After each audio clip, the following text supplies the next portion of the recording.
আপনি সত্যি স্কেচ করতে পারেন? Yes sweetheart. সুমু সেহরাজের দিকে একটা পেপার আর পেন্সিল এগিয়ে দিয়ে বলল, ওকে, তাহলে এই নিন পেপার পেন্সিল, একটা সুন্দর স্কেচ বানান তো দেখি। সেহরাজ ভ্রু কুচকে তাকালো পেপার পেন্সিলের দিকে, তারপর সুমুর দিকে তাকিয়ে বলল, এইসব নর্মাল সস্তা পেপার পেন্সিল দিয়ে আমি স্কেচ বানাই না। ও আচ্ছা তাই? তাহলে কতটা এক্সপেন্সিভ পেপার পেন্সিল দিয়ে আপনি স্কেচ বানান শুনি? শুনতে চাও?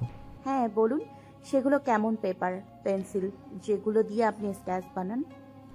আমার জন্য এক্সপেন্সিভ পেপার হলো তোমার এই সুন্দর দেহটা, আর এক্সপেন্সিভ পেন্সিল হলো আমার এই সুন্দর দাঁতগুলো, যেগুলোতে আমি খুব সুন্দর স্কেচ বানাতে পারি। বিশ্বাস না হলে একবার সুযোগ দাও, স্কেচ বানিয়ে দিচ্ছি।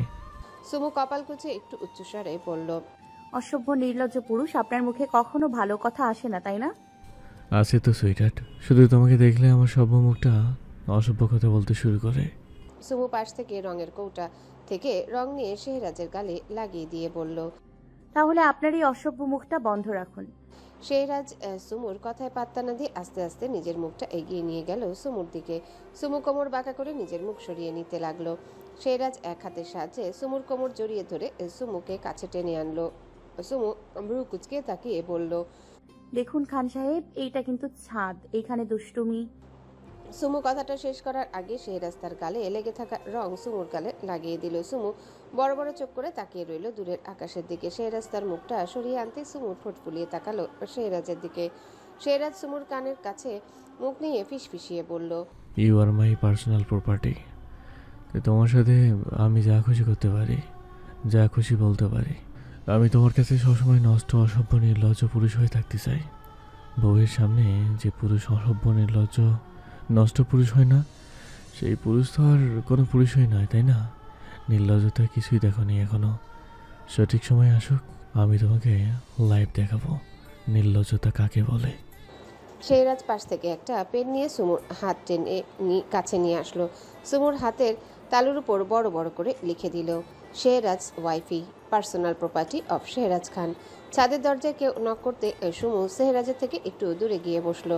মাইশা হাসি মুখে এগিয়ে এলো ওদের দিকে। শেহরাজ উঠে ফোনে স্ক্রল করতে করতে ছাদ ত্যাগ করলো। মাইশা এসে সুমুর পাশে বসে বলল, কি বরের স্কেচ তৈরি করা হচ্ছে? হ্যাঁ আপু, অনেকদিন আঁকাআঁকি করা হয় না, তাই আজ একটু চর্চা করে দেখলাম।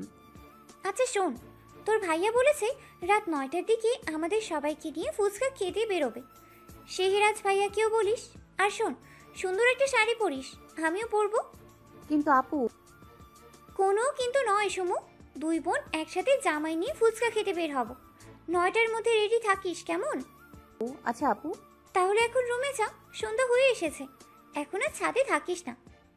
কথাগুলো বলে মাইশা চলে গেল। সুমু সবকিছু গুছিয়ে নিয়ে ছাদ ত্যাগ করলো। নিঃশব্দে রুমের মধ্যে ঢুকে পেপার পেন্সিল টেবিলের উপর রাখলো। শেহরাজ ব্যালকনিতে দাঁড়িয়ে ফোনে কথা বলছে। সুমুকে খেয়াল করেনি। সুমু চুপচাপ রুম থেকে বেরিয়ে ড্রয়িং রুমে আসলো। রান্নাঘরে গিয়ে নিজ হাতে সকলের জন্য চা বানালো। সকলকে চা দিয়ে 2 কাপ চা নিয়ে উপরে চলে আসলো। রুমে ঢুকে ব্যালকনিতে গিয়ে শেহরাজের মুখের সামনে চা ধরলো। কলটা কেটে চায়ের কাপটা হাতে নিল শেহরাজ। ব্যালকনিতে রাখা চেয়ারে গিয়ে বসে সুমুকে আস্তে করে টেনে নিজের কোলের উপর বসালো। নিজের হাতে থাকা চায়ের কাপটা সুমুর মুখের সামনে ধরলো।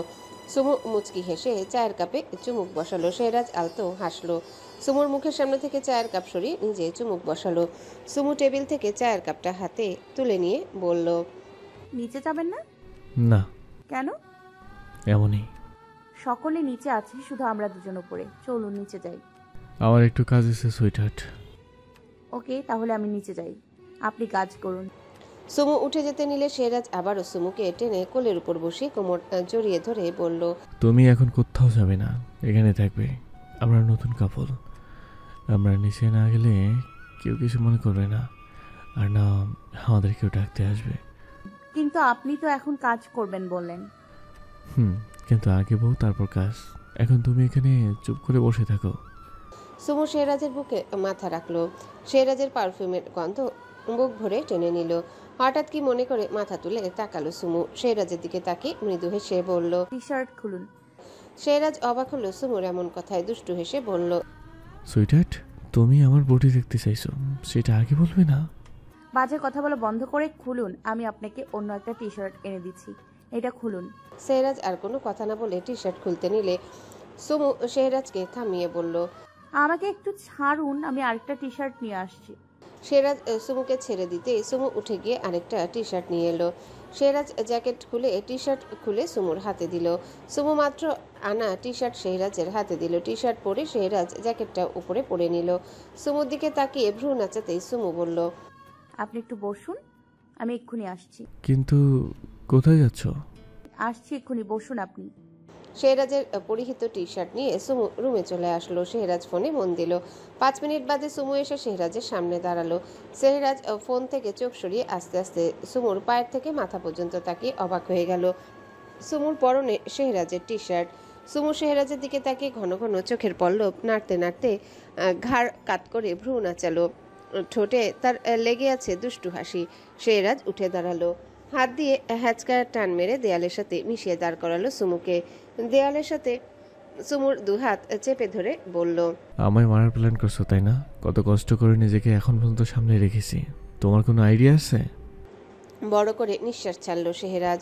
চোখ বন্ধ করে বড় বড় করে ঢোক গিলে চোখ মেলে তাকিয়ে আবারও বলল, আমাকে সিরিয়াস করে না সুইট হার্ট।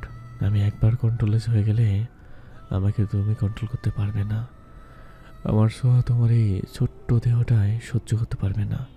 আমি ডিসপার্ট হলে কিন্তু আমাকে শান্ত করতে তোমাকে সারা রাত কান্না করতে হবে। তোমার দেহের প্রতিটি ভাঁজে আমার ভালোবাসার স্কেচ বানিয়ে তবে আমি কিন্তু শান্ত হব। তখন তোমার চোখের পানিতে মন গলবে না আমার। আমি ছুটে আসলে তোমার এই কান্নামাখা করুন চোখটা দিকে একবার তাকাবো না।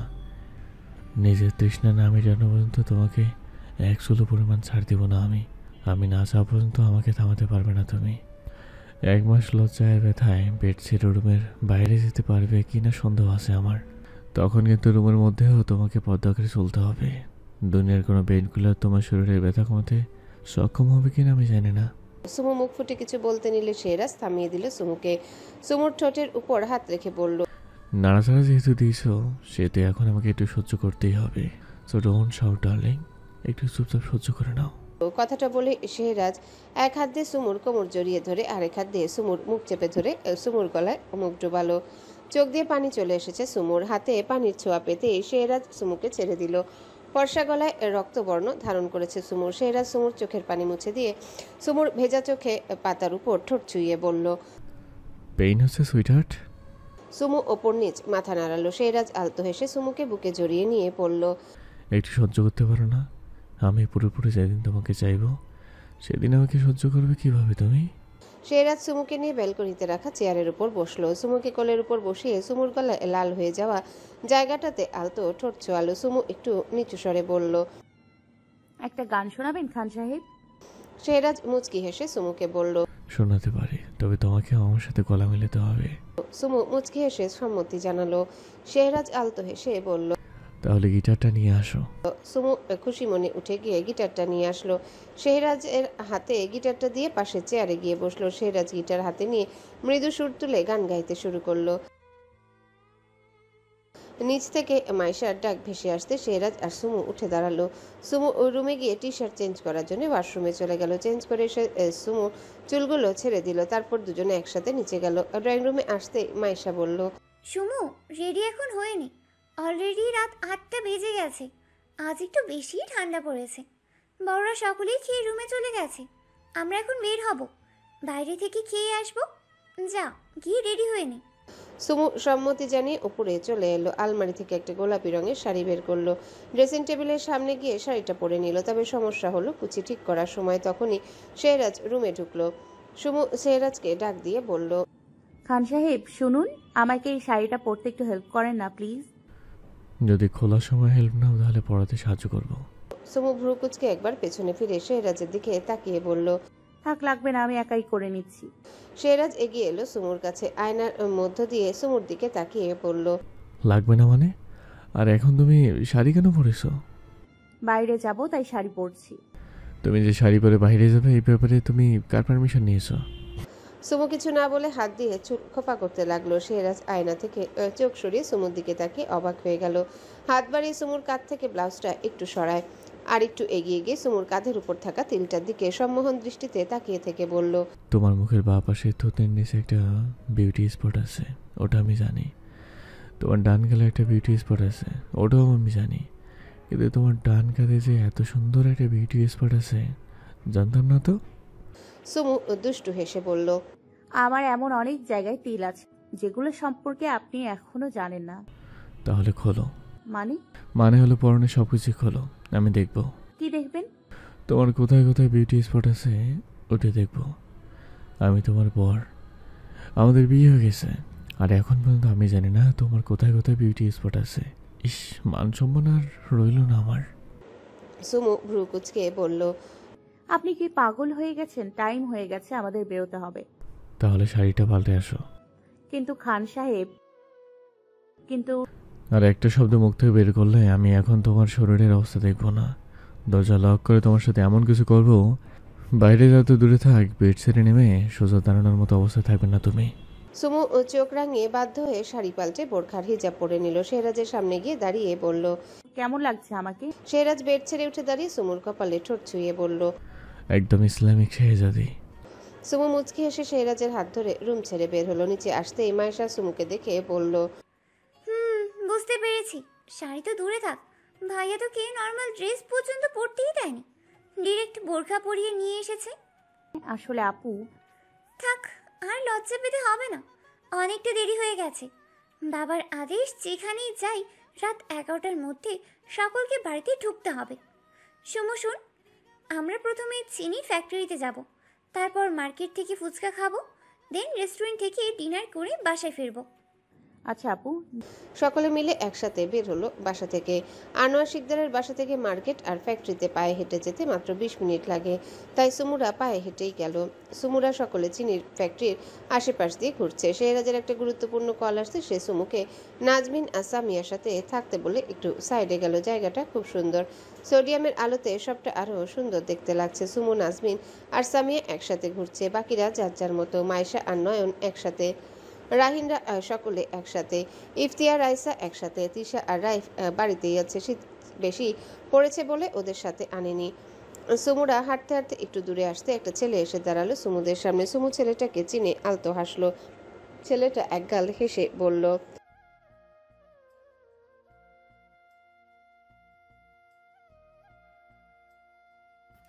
হাই বিয়ান, কেমন আছেন? জি ভালো। এদিকে কোথায় এসেছেন? আসলে সকলের সাথে একটু ঘুরতে এসেছি। শেহরাজ ফোনে কথা বলতে বলতে সুমুর দিকে তাকিয়ে দেখলো সুমু একটা ছেলের সাথে কথা বলছে। ফোনে কথা বলা বাদ দিয়ে সুমুর দিকে অগ্নিদৃষ্টি নিয়ে তাকিয়ে রইল শেহরাজ। এদিকে সুমু কথা বলেই যাচ্ছে। কথা বলতে বলতে সুমুর চোখ গেল শেহরাজের দিকে। ভয়ে ভর করে ঢোক গিলল সুমু, গিয়ে লুকালো সামিয়ার পিছনে। সামিয়ার পেছন থেকে উকি মেরে শেহরাজকে দেখতে যেতে দেখলো শেহরাজ সেখানে নেই। চোখ বন্ধ করে স্বস্তির নিঃশ্বাস নিয়ে পেছনে ফিরে তাকিয়ে ভয় পেয়ে দুপা পিছিয়ে গেল সুমু। সুমু ভয়ে দৌড় দিতে যেতেই শেহরাজ বলল, ডোন্ট মুভ, আর এক পা বাড়ালে পা ভেঙে এখানে রেখে যাব। সুমু দাঁড়িয়ে পড়ল। শেহরাজ পেছন থেকে গম্ভীর স্বরে বলল, ছেলেটাকে। সুমু ঘুরে তাকালো শেহরাজের দিকে। দাঁত কেলিয়ে কিছু বলতে যাবে তার আগে আসিফ নামের ছেলেটি এসে বলল, আসসালামু আলাইকুম ভাইয়া, আমি আসিফ। সম্পর্কে শামুর বিয়ায় আনোয়ার আঙ্কেলের চাচাতো বোনের মেয়ের সাথে আমার বড় ভাইয়ের বিয়ে হয়েছে। Shut up. শেহরাজের ধমকে কেঁপে উঠল দুজনে। শেহরাজ ছেলেটার দিকে তাকিয়ে বলল, আমি তোমার কাছে কিছু জানতে চাইছি। আসিফ মাথা নিচু করে দাঁড়িয়ে নিচু স্বরে বলল, জি না ভাইয়া। তাহলে চুপ থাকো, আর একটা কথা কান খুলে শুনে রাখো, she is my personal property. So আমার পারমিশন ছাড়া ওর সাথে কথা বলা যাবে না। এখন তোমার বিয়ের মেরিট, তাই এখন থেকে ওর সাথে হেসে হেসে হোক আর নর্মালি হোক, কোনোভাবেই কথা বলার প্রয়োজন নেই, ছোট ভাই। শেহরাজ শেষের কথাটা বলার সময় ছেলেটার কাঁধের উপরে হাত রাখলো, চোখ দিয়ে ইশারা করলো ছেলেটাকে চলে যেতে। মুহূর্তে আসিফ ওই জায়গা ত্যাগ করলো। শেহরাজ আবারও সুমুর দিকে তাকিয়ে বলল, কোনো বিবাহিত নারী তার স্বামী এরকম ছাড়া অন্য কোনো পুরুষের সাথে রাস্তায় দাঁড়িয়ে হেসে হেসে কথা বলাকে ইসলামে কি বলে সুইটহার্ট? সরি খান সাহেব। It's okay sweetheart, next time এইসব জিনিসগুলো মাথায় রাখবে। এখন চলো নাজমিন, সামিয়া তোমরা চলো। শেহরাজ সুমুর হাত ধরে নিয়ে গেল। রাহিনদের ডাক দিতেই সকলে এক জায়গায় এসে জড়ো হলো। শেহরাজ সকলের উদ্দেশ্যে বলল, বয়েজ অ্যান্ড গার্লস, সকলের খেয়াল আছে কটা বাজে? এখন আর ঘুমাতে হবে না। কে কী খাবে, কে বাসায় চলো। তারপর সকলে মিলে মার্কেটের মধ্যে ঢুকলো। মার্কেটে ঢুকতে শেহরাজের চোখ গেল কিছু বখাটে ছেলের দিকে, যারা এখন খারাপ নজর দিয়ে ওদের দিকেই তাকিয়ে আছে। শেহরাজ ছেলেগুলোর দিকে একবার তাকিয়ে সুমুদের সাথে চলে এলো ফুচকার ভ্যানের কাছে। ফুচকাওয়ালার উদ্দেশ্যে বলল, মামা ফুচকা খেয়ে যদি আমার বউ ভালো বলে তাহলে আপনাকে আমি ফুচকার দামের থেকেও 1000 টাকা বেশি দেব। পাশ থেকে নয়ন বলল, না ভাই শেহরাজ, আজ আমি সকলকে ট্রিট দেব বলে এনেছি, আপনি টাকা দিতে পারবেন না। শেহরাজ আলতো হেসে বলল, আপনি না হয় ফুচকার দামটা দিয়েন, ফুচকা যদি ভালো হয় সেই দামটা না হয় আমি দেব। নয়ন হেসে সম্মতি জানালো। শেহরাজ ফুচকালার উদ্দেশ্যে আবারও বলল, মামা তার আগে আপনাকে এই ভ্যানটা একটা ফাঁকা জায়গায় নিতে হবে। এই মার্কেটের মধ্যে এত লোকজনের মাঝে আমার বউয়ের খেতে অসুবিধা হবে। ফুচকাওয়ালা মামা হেসে বলল, কোনো সমস্যা নেই বাবা, চলেন, আমি আপনাকে লইয়া সাইডে যাইতেছি। ওই স্টেশনের পাশে বেশি মানুষজন নাই, এইখানে চলেন। সকলে মিলে স্টেশনের পাশে এসে দাঁড়ালো। একে একে সকলকে চেয়ার দেওয়া হলো। ফুচকাওয়ালা সকলের জন্য ফুচকা বানাচ্ছে। আইয়ুব ফুচকার দোকানের সামনে গিয়ে ক্যামেরা অন করে ব্লগ বানানো শুরু করলো। ফুচকাওয়ালা মামা সকলের হাতে হাতে ফুচকা এনে দিল। শেহরাজের হাতে ফুচকা দিতে গিয়ে শেহরাজের ফোন বেজে উঠলো। শেহরাজ ফুচকাওয়ালার উদ্দেশ্যে বলল, মামা ফুচকার প্লেটটা আমার বউয়ের হাতে দিন। ফুচকাওয়ালা ফুচকার প্লেট সুমুর অন্য হাতে ধরিয়ে দিল। সুমু ফুচকার প্লেটটা নিয়ে বলল, আপনার এই ফোনটা সারাদিন বাজতেই থাকে? Emergency call sweetheart. বুঝছি। তাহলে কি আপনি ফুচকা খাবেন না? না, তুমি খেয়ে নাও। একটা হলেও আপনাকে খেতে হবে। ওকে, তাহলে খাইয়ে দাও। সুমু মুচকি হেসে একটা ফুচকার প্লেট কোলের উপর রেখে অন্যটা থেকে একটা ফুচকা নিয়ে শেহরাজকে খাইয়ে দিল। শেহরাজ ফুচকা খেতে খেতে উঠে দাঁড়িয়ে বলল, কোলের প্লেটটাই চেয়ারের উপর রাখো, আমি কলটা পিক করে আসি। সুমু শেহরাজের কথা সম্মতি জানিয়ে ফুচকা খাওয়াতে মনোযোগ দিল। শেহরাজ স্যান্ডির কাছে এসে বলল, তোমার ম্যাডামের দিকে একটু নজর রাখো, আমি আরিয়ানের সাথে কথা বলে আসছি। শেহরাজ আরিয়ানকে কল ব্যাক করে দূরে চলে গেল কথা বলার জন্য। এদিকে সুমুরা হাসতে হাসতে গড়াগড়ি খাচ্ছে। আইয়ুব ব্লগ বানাতে গিয়ে ফুচকালা মামার বায়োডাটা শুনে ফেলেছে। ব্লগের মধ্যে নিহাল নিজের ফুচকা রেখে রাহিনের ফুচকা কেড়ে খাচ্ছে। আইয়ুব সেই ভয়ে ফোন অমিতের হাতে দিয়ে নিজের প্লেটের ফুচকা গপ গপ করে খেয়ে শারবাজের ফুচকার প্লেট কেড়ে নিয়ে দৌড় মেরেছে। দূরে গিয়ে পুরো ফুচকা শেষ করে আবার এসে ক্যামেরা ধরেছে। সকলে ওদের অবস্থা দেখে হাসছে। সব শেষে আইয়ুব ফুচকালা মামার সামনে এসে বলল, মামা, স্মার্টফোন আছে আপনার? থাকলে দিন তো, একটা কাজ আছে। ফুচকাওয়ালা মামা পকেট থেকে তার ফোন বের করে আনলক করে আইয়ুবের হাতে দিল। আইয়ুব ফোনটা হাতে নিয়ে ইউটিউবে ঢুকে শেহরাজকে ব্লগস লিখে সার্চ করে শেহরাজের অ্যাকাউন্টটা সাবস্ক্রাইব করে দিল। তারপর আবার ব্লগ শুরু করে বলল, মামা, অ্যাকাউন্ট আমি সাবস্ক্রাইব করে দিয়েছি। যে আপনাকে 1000 টাকা দিবে বলেছে তার অ্যাকাউন্ট এইটা। ও ঠিকমতো অ্যাকাউন্ট ইউজ করে না, একটুও সময় দেয় না অ্যাকাউন্টটাতে। ওই মাঝে মাঝে আমরা একটু ভিডিও পোস্ট করি, আপনি ভিডিওগুলো দেখবেন কেমন? আর এখন আমার সাথে বলুন, सब्सक्राइब कीजिए, लाइक कीजिए, कमेंट कीजिए और शेयर कीजिए अपने फ्रेंड के साथ। ফুচকাওয়ালা মামা আইয়ুবের সাথেই কথাগুলো বলল। আইয়ুব খুশি হয়ে ফুচকাওয়ালা চুলহীন টাক মাথায় চুমু খেয়ে বলল, মামা, আপনার ওয়ার্ল্ড কাপটা তো খুব তেলতেলে, পুরাই মাখন। দাঁড়ান একটু হাত বুলাই। আইয়ুবের সাথে সাথে শারবাজরাও এসে ফুচকাওয়ালার মাথায় হাত বুলাতে লাগলো আর ওয়ার্ল্ড কাপ বলে চেঁচাতে লাগলো। মাইশার ওদের কাণ্ড দেখে হাসতে হাসতে পাগল হয়ে যাচ্ছে। এর মধ্যে শেহরাজ এসে বলল, সুমু কোথায়? সকলের টনক নড়ল। আশেপাশে তাকে সুমুকে দেখতে পেল না কেউ। শেহরাজ দুহাত পকেটে গুজে ভ্রু কুচকে স্যান্ডির সামনে দাঁড়িয়ে বলল, সুমু কোথায় শান? স্যান্ডি ক্যাচুমাচু হয়ে দাঁড়িয়ে বলল, আসলে স্যার। গর্জে উঠল শেহরাজ, চেঁচিয়ে বলল, আই সেড হিয়ার ইজ সুমু। কেঁপে উঠল স্যান্ডি। আইয়ুব দৌড়ে এসে বলল, কাম ডাউন এসকে, এত হাইপার হচ্ছিস কেন? সুমু আছে হয়তো এখানে কোথাও, রিয়েক্ট করিস না ব্রো। আমরা সকলে দেখছি সুমু কোথায়। আশেপাশে আছে? তাহলে কোথায়? সুমুকে দেখাও আমাকে। আমি শানকে সুমুর দায়িত্ব দিয়ে গিয়েছিলাম, জাস্ট 10টা মিনিটও সুমুকে দেখে রাখতে পারলে না। স্যান্ডি আমতা আমতা করে বলল, সরি স্যার, আমি আসলে। Just shut up. শেহরাজের তখন ছেলেগুলোর কথা মনে পড়লো। সে আর এক মুহূর্ত দাঁড়িয়ে না থেকে দৌড়ে মার্কেটের ভিতরে ঢুকলো। গিয়ে দেখলো সেখানে সেই ছেলেগুলো নেই। শেহরাজের মাথা কাজ করা বন্ধ করে দিল। সে পাগলের মতো খুঁজতে লাগলো সুমুকে। রাহিনরা সকলে খুঁজেছে সুমুকে। মিনিট 20 মধ্যে শেহরাজের ফোনে আইয়ুবের কল এলো। ফোনটা রিসিভ করে কথাগুলো শুনে ফোনটা কেটে দিল। দৌড়ে এলো আইয়ুবের কাছে। আইয়ুব হাত দিয়ে ইশারা করে সুমুকে দেখালো। সুমু মার্কেটে ঢুকতেই যে বকুল ফুল গাছটা, সেখানে বসে বকুল ফুল কুড়াচ্ছে। এখানে লাইটের আলো কম, আর শেহরাজ হন্তদন্ত হয়ে কোনো দিকে না তাকিয়ে ছুটেছে বলে তখন সুমুকে খেয়াল করেনি। সুমু সকলের দিকে বোকার মতো তাকিয়ে আছে। মাইশা দৌড়ে এসে সুমুকে ধরে বলল, তুই এখানে কি করছিস সুমু? আমরা তোকে কত খুঁজেছি জানিস, আর তুই এখানে বসে ফুল কুড়াচ্ছিস। আমরা সকলে পাগলের মতো তোকে খুঁজে চলেছি। তুই কি ছোট বাচ্চা সুমু? না বলে এখান থেকে চলে এলি, আমাদের একটু বলে আসতে পারলি না? আসলে আপু, এই ফুলগুলোর ঘ্রাণ চারপাশটা মোমো করছে। ফুচকা খাবার সময় আমি এই ফুলগুলোর ঘ্রাণ পেয়েছি, তাই এখানে চলে এসেছি ফুল নিতে। আপনি তো দূরে কোথাও চলে যাননি। তবু তুই একটা বার আমাদের জানিয়ে আসবি না? তুই জানিস তোর জন্য শেহরাজ ভাইয়া। মাইশার কথার মাঝে শেহরাজ পকেট থেকে এক হাত বের করে হাত উঁচু করে মাইশাকে থামিয়ে দিল। কিন্তু ভাইয়া।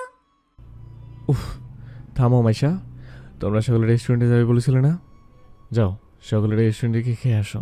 শেহরাজ পকেট থেকে কিছু টাকা বের করে রাহিনের হাতে দিয়ে বলল, ফুচকাওয়ালা মামাকে দিয়ে দিস, আর সবাইকে নিয়ে রেস্টুরেন্টে গিয়ে খেয়ে তাড়াতাড়ি বাসায় ফিরে আসিস। রাহিন ভ্রু কুচকে বলল, আর তুই যাবি না আমাদের সাথে? না, আমি বাসায় ফিরবো, আমার একটা গুরুত্বপূর্ণ মিটিং আছে। তোরা খেয়ে আয়। তাহলে তোর জন্য খাবার পার্সেল করে নিয়ে আসি। তার কোনো প্রয়োজন নেই, আমি খাবো না, তোরা যা, বাই। কথাগুলো বলে শেহরাজ চলে যাবার জন্য পা বাড়ালো। সুমু শেহরাজের পেছন পেছন পা বাড়াতে শেহরাজ দাঁড়িয়ে পড়লো। পেছনে না তাকিয়ে বলল, আমি বলছি সবাই, সবাই মানে সবাই, না খেয়ে কেউ যেন বাসায় না ফিরে। রাহিন। কথাগুলো বলে চলে গেল শেহরাজ। সুমু শেহরাজের যাওয়ার পানে তাকিয়ে রইল। রাহিন ফুচকালাকে টাকা দিয়ে এসে সকলকে তাড়া দিল রেস্টুরেন্টে যাবার জন্য। সুমু যেতে চাইলো না দেখে রাহিন বলল, চল সুমু, এভাবে এখানে দাঁড়িয়ে থাকিস না। তখন সবাই বলতে এসকে যে পার্সোনালি তোকে মিন করেছে, এটা তুই খুব ভালো করে বুঝতে পেরেছিস। এখন দাঁড়িয়ে না থেকে চল। তুই না খেয়ে থাকলে আজ তোর সাথে সাথে আমার কপালও পুড়বে। দয়া করে চল বোন। সুমু বাধ্য হয়ে গেল রাহিনদের সাথে। সকলে যার যার পছন্দ মতো খাবার অর্ডার করলেও সুমু কিছুই অর্ডার করলো না। ইফতিয়া আর রাইসা হেসে হেসে খাচ্ছে। রাহিন সুমুর জন্য চাউমিন অর্ডার করলো। চাউমিন সুমুর সামনে পড়েই রইল। রাহিন বলেও সুমুকে খাওয়াতে পারলো না। বার্গারে 1 বাইট বসাতে রাহিনের ফোনে মেসেজ আসলো। ফোনটা হাতে নিয়ে মেসেজটা দেখে বড় করে ঢোক গিলল রাহিন। ফোনটা রেখে সুমুকে বলল, দয়া করে একটু অন্তত খা সুমু, প্লিজ। তোর সাথে সাথে আমার কপালটাও পোড়াস না। কথাগুলো বলতে বলতে রাহিনের ফোনে কল এলো। রাহিন উঠে সাইডে গিয়ে ফোনে কথা বলে আবারও এসে বসলো। ফোনটা সুমুর দিকে এমনভাবে তাক করে ধরলো যাতে কেউ বুঝতে না পারে ভিডিও কলে কেউ আছে। রাহিন সুমুর দিকে তাকিয়ে বলল, সুমু, তুই কি চাস আমি হসপিটালে পড়ে থাকি? মানে এসব তুমি কি বলছো ভাইয়া? আমি কেন চাইবো তুমি হসপিটালে পড়ে থাকো? তাহলে প্লিজ একটু হলেও খেয়ে নে। তুমি আমাকে কিভাবে খেতে বলছো ভাইয়া? উনি না খেয়ে চলে গেল আর আমি এখানে বসে বসে খাবো? আরে ওর গুরুত্বপূর্ণ কাজ পড়েছে তাই চলে গেছে। আমরা ওর জন্য খাবার প্যাক করে নিয়ে যাব। এখন অন্তত খেয়ে নে। তাহলে আমার জন্যও প্যাক করো, আমি বাসায় গিয়ে একবারে ওনার সাথে খাবো। তাহলে চাউমিন যে নষ্ট হবে, তুই জানিস না খাবার অপচয়কারীকে আল্লাহ অপছন্দ করে। এগুলো তোমরা খেয়ে নাও। আমরা? কিন্তু আমি তো চাউমিন খাবো না। সুমু বাকি সকলের দিকে তাকালো। সকলে একসাথে বলল, আমরাও খাবো না। ইফতিয়া আর রাইসা কোনো কথা না বলে নিজেদের মতো খেয়েই চলেছে। সুমু ওদের দুজনের দিকে একবার তাকালো, তারপর বাধ্য হয়ে নিজেই খেতে শুরু করলো। পুরোটা না খেলো, অর্ধেকটা খেলো। রাহিন শেহরাজের জন্য খাবার পার্সেল করে নিল। সকলে বেরিয়ে পড়লো বাড়ির উদ্দেশ্যে। সুমু বাড়ির ভেতরে ঢুকে রাহিনের হাত থেকে পার্সেলটা নিয়ে রুমে চলে আসলো। মাইশা সুমুর সাথে আসতে গেলে রাহিন মাইশাকে আটকে দিয়ে বলল, ওদের ব্যাপার ওদের বুঝতে দে। ওখানে এখন ঝড় বয়ে গেলেও কেউ যাবি না। সকলে যার যার রুমে গিয়ে শুয়ে পড়। মাইশারা সকলে রুমে চলে গেল। সুমু রুমে এসে প্যাকেটটা টেবিলের উপর রেখে ব্যালকনিতে গেল, কিন্তু শেহরাজকে ব্যালকনিতে দেখতে পেল না। ব্যালকনি থেকে এসে ওয়াশরুম চেক করলো, সেখানে শেহরাজ নেই।